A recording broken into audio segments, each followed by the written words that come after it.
everyone, I'm your host, N.H. Labduni, and I'm over here at TLE Lab doing some work on a couple stories because I really haven't been doing too much. I've just been very busy with personal life and everything else that's going on, but I wanted to go ahead and do this story because it's a follow-up to the last video I did on reparations. And on that video I talked about how America has approved reparations for the indigenous people as well as the Holocaust victims.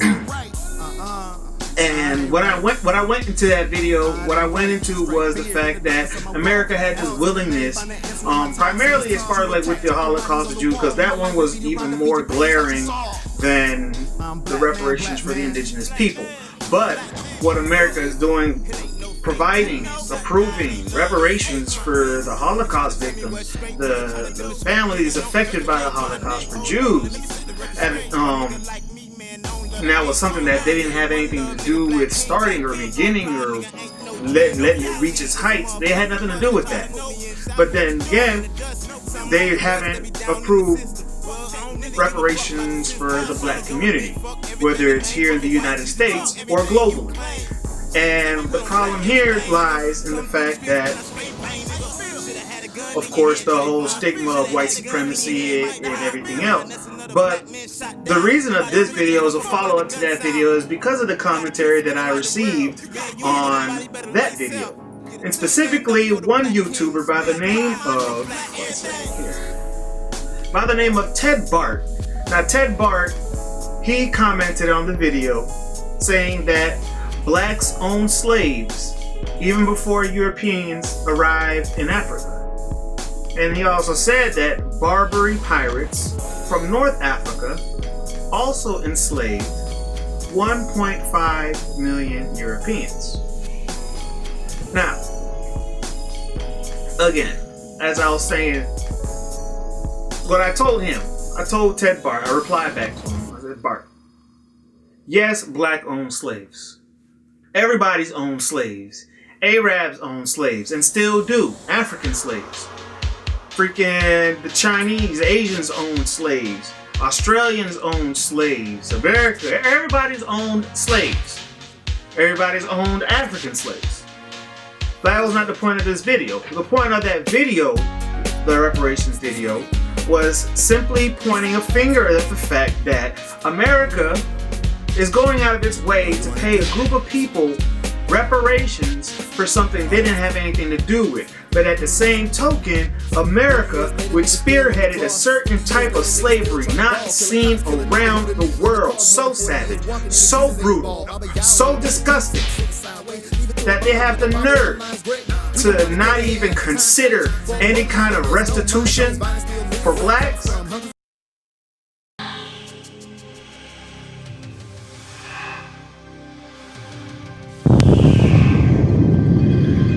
Now, black folk will be going into that underclass structure starting in about another 2 years. Once we go into it, we'll be locked and frozen in it by the year 2013 or 2010, that general time frame.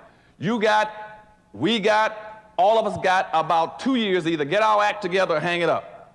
If we don't do some very specific things in that next 2 year period, we will not get out of it, and the window's going to close on us. Now, what's going to drive us into this underclass structure?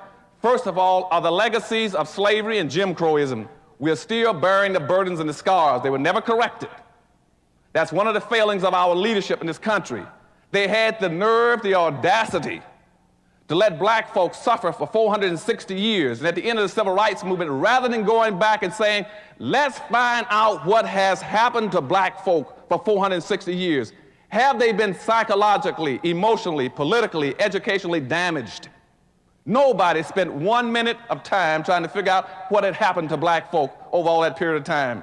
So in the course of the civil rights movement, at the end of it, they say, well, let's pretend that nothing has happened to them, that they were not injured, they were not hurt. And now let's go seek integration and pretend that we're all equal.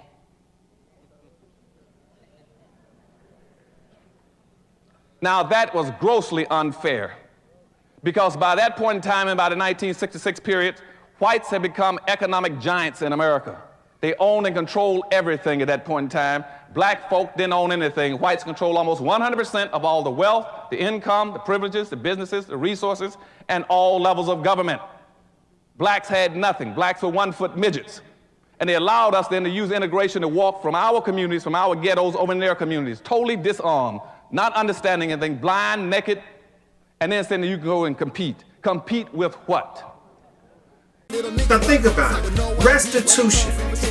When you go to court, when you commit a crime, the convicted criminal has to pay a restitution. You pay back for damages, court costs, whatever. You pay a restitution. But here's a country that has did so much wrong globally and has not paid back any kind of restitution for any of its crimes that it has committed.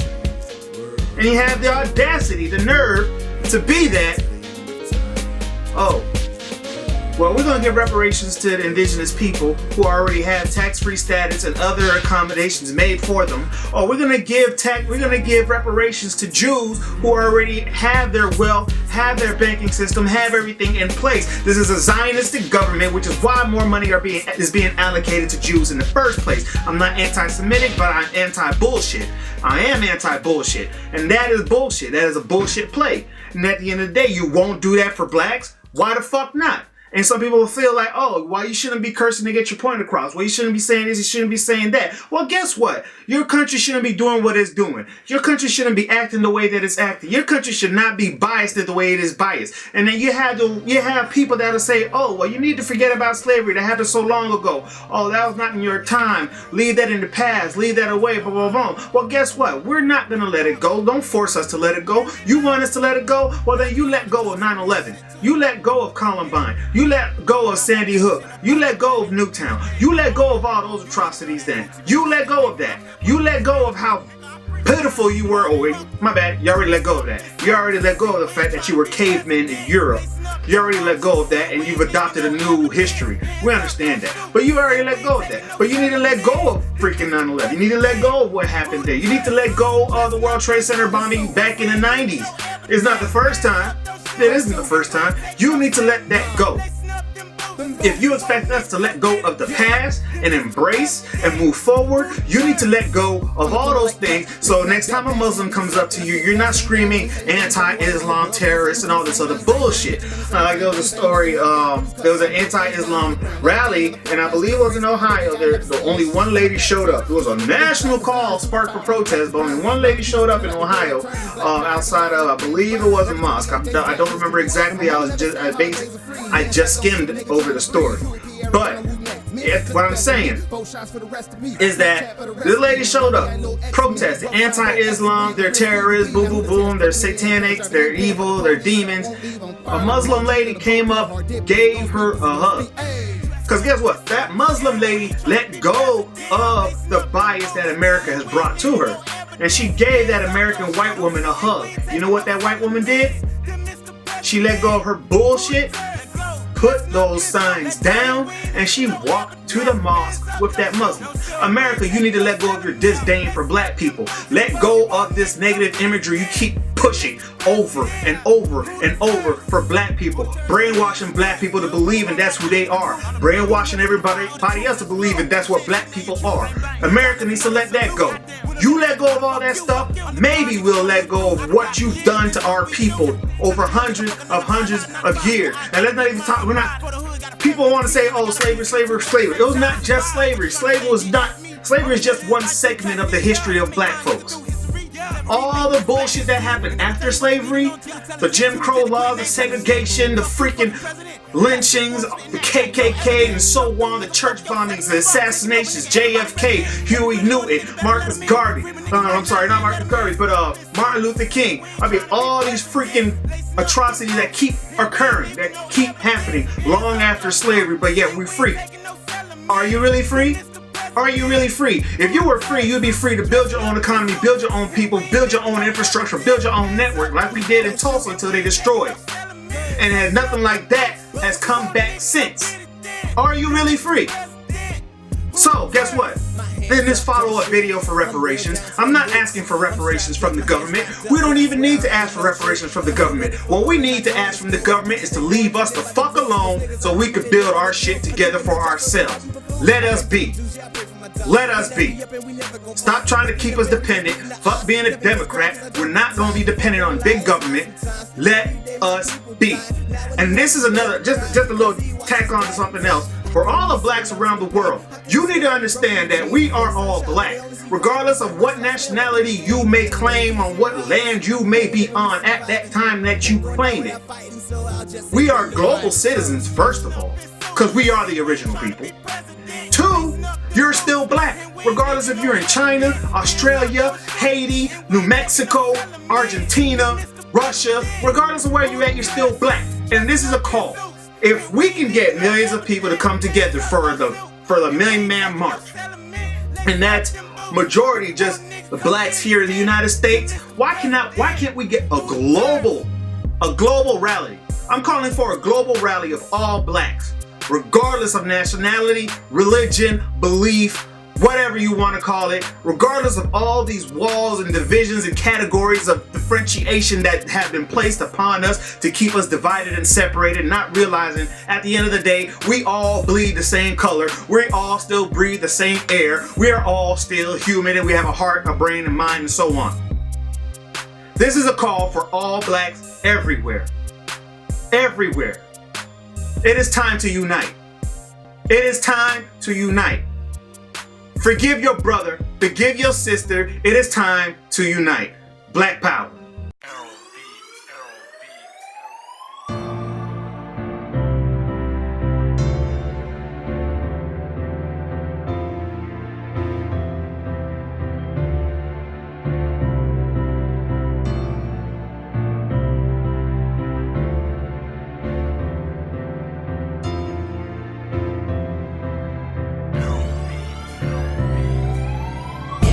Try to keep these images out of my head. Something there that remind me of you. Every time I try to keep these nightmares out of my bed, over and over like can't stop thinking about you. Over and over like can't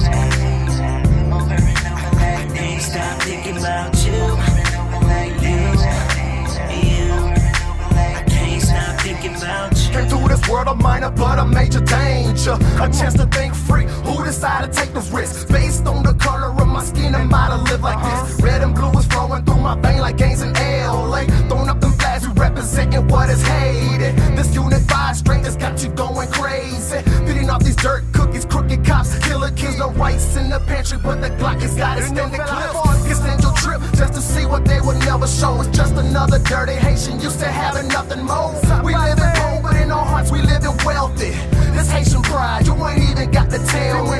This tattered rags on my back is begging for heaven to open up its gates and shine down on its peasants. We living in hell for a spell down here. We hope to see heaven, cause it's hell down here. Every time I try to keep these images out of my head, something there that remind me of you. Every time I try to keep these nightmares out of my bed.